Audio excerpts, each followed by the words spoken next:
જય શ્રી કૃષ્ણ. ઓમકાર કિચનમાં તમારું સ્વાગત છે. આજે આપણે બનાવીશું સેવૈયા. દેખાવમાં જેટલી સુંદર લાગે છે, ખાવામાં તેટલી જ ટેસ્ટી લાગે છે. સવાર કે સાંજે મીઠું ખાવાનું મન થાય ત્યારે બનાવી ખાઈ શકો છો. ખૂબ જ ઓછા સમયમાં બની જાય છે. તો ચાલો બનાવવાની શરૂઆત કરીએ. સેવઈ બનાવવા માટે આપણે અહીં સેવઈ લીધી છે. સેવઈ 1 કપ લીધી છે. તમને બજારમાં આસાનીથી મળી રહેશે. સેવઈ આ રીતે પતલી હોય છે. તો સૌપ્રથમ આપણે સેવઈને હમણાં એક તરફ મૂકીશું. હવે આપણે નોનસ્ટિક પેન લેવાની છે. પેનમાં 1 મોટી ચમચી ઘરનું દેશી ઘી લઈશું. ઘીને મેલ્ટ થવા દઈએ. ઘી ગરમ થઈ ગયું છે. હવે આપણે ડ્રાયફ્રૂટ ઘીમાં સાંતળી લઈશું. તો સૌપ્રથમ આપણે બદામ લીધી છે અને બદામને આ રીતે 2 ટુકડામાં કટિંગ કરી લીધી છે. અને બદામ આશરે આપણે મોટી 2 ચમચી જેટલી લીધી છે, 10 થી 15 નંગ. તમે તમારી ક્વોન્ટિટી પ્રમાણે વધારે ઓછી કરી શકો છો. અને કાજુને પણ આપણે એ જ રીતે 2 ટુકડામાં કટિંગ કરી લીધા છે. કન્ટિન્યુ ચલાવીને આપણે થોડો કલર ચેન્જ કરવાનો છે. અહીં ડ્રાયફ્રૂટમાં તમને જે પણ ડ્રાયફ્રૂટ પસંદ હોય એ તમે એડ કરી શકો છો. ઓપ્શનલ છે તમારા માટે. અને અખરોટ અથવા પિસ્તા પસંદ હોય તો તમે એ પણ એડ કરી શકો છો. સારી રીતે સાંતળી લઈશું. આપણા ડ્રાયફ્રૂટનો કલર ચેન્જ થઈ ગયો છે. બહાર કાઢી લઈશું. તમે જોઈ શકો છો ખૂબ જ સરસ કલર આવી ગયો છે. એ જ ઘીમાં હવે આપણે 1 મોટી ચમચી કિસમિસ એડ કરીશું. કિસમિસને આપણે ફૂલવવાની છે તેલમાં ખૂબ જ સરસ એવી, અને ખૂબ જ ઝડપથી ફૂલી જશે ઘીમાં. અને આપણે ડ્રાયફ્રૂટની સાથે કિસમિસ નથી સાંતળવાની. કિસમિસ ખૂબ જ ઝડપથી સાંતળાઈ જાય છે. તો આપણે ડ્રાયફ્રૂટ સાંતળી રહ્યા બાદ જ કિસમિસ એડ કરીશું. સારી રીતે ફૂલવીને ઘીમાંથી કાઢી લેવાની છે. તમે જોઈ શકો છો આપણી કિસમિસ ફૂલી ગઈ છે. કિસમિસને ઘીમાંથી કાઢી લઈએ. હવે આપણી પેનમાં હજુ પણ 2 ચમચી જેટલું ઘી બચ્યું છે. તો આપણે એ જ ઘીમાં સેવૈયા સાંતળવાની છે.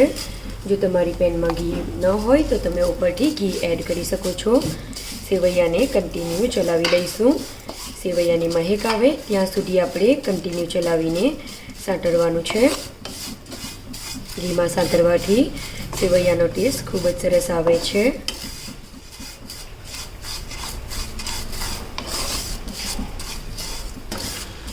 સેવૈયા સારી રીતે સાંતળાઈ ગઈ છે. તમે જોઈ શકો છો કલર ચેન્જ થઈ ગયો છે અને મહેક પણ આવવા લાગી છે.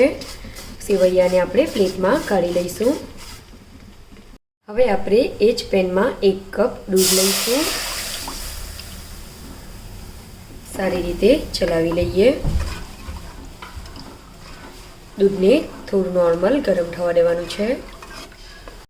આપણું દૂધ ગરમ થઈ ગયું છે. હવે આપણે ફૂડ કલર એડ કરવાનો છે. ફૂડ કલર આપણે ચપટી જેટલો જ એડ કરીશું. સારી રીતે મિક્સ કરી લઈએ. જો તમારી પાસે ફૂડ કલર અવેલેબલ ન હોય તો તમે ઘરમાંથી રેગ્યુલર હળદર એડ કરી શકો છો. ઘરમાં અવેલેબલ જ હોય છે. સારી રીતે મિક્સ કરી લઈએ. ખૂબ જ સરસ કલર ચેન્જ થઈ ગયો છે. હવે આપણે ઘીમાં સાંતળેલી સેવૈયા એડ કરવાની છે.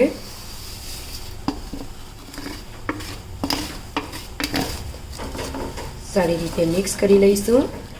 સેવૈયા સારી રીતે મિક્સ થઈ ગઈ છે. તમે જોઈ શકો છો દૂધ એબ્ઝોર્બ થઈ ગયું છે. હવે આપણે મીઠાશ પ્રમાણે ખાંડ એડ કરવાની છે. ખાંડ અહીં મેં અડધો કપ લીધી છે. તમે ટેસ્ટ પ્રમાણે વધારે ઓછી કરી શકો છો. સારી રીતે મિક્સ કરી લઈશું. હવે આપણે ખાંડ મેલ્ટ થાય ત્યાં સુધી થવા દેવાનું છે.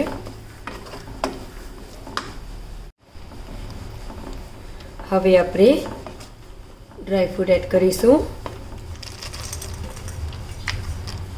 સારી રીતે મિક્સ કરી લઈએ.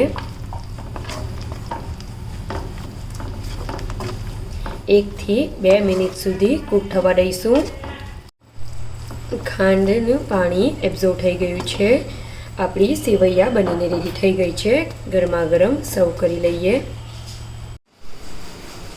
આપણી ડેઝર્ટ ડીશ સેવૈયા બનીને તૈયાર થઈ ગઈ છે.